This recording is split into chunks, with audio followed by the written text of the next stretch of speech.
আজকে ভাই কেন ভাই এই তো গাইতে আছে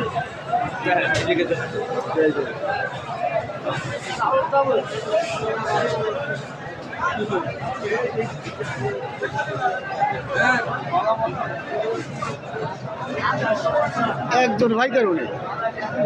আরা বাজার বর্ষা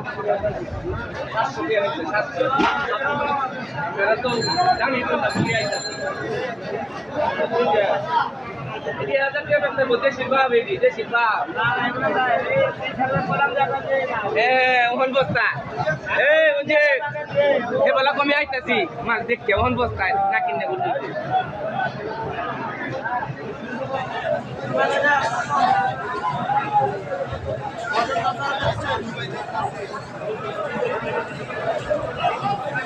দেখছেন ভাই কোনো ভাইকের মতো না একদম একদম খালি বালি সব দেখেন আজকে কী অবস্থা বাজার অবস্থা যাত্রাবাড়ির অবস্থা খুবই খারাপ দেখেন কোনো ভাইকের মতো নাই কিচ্ছু নাই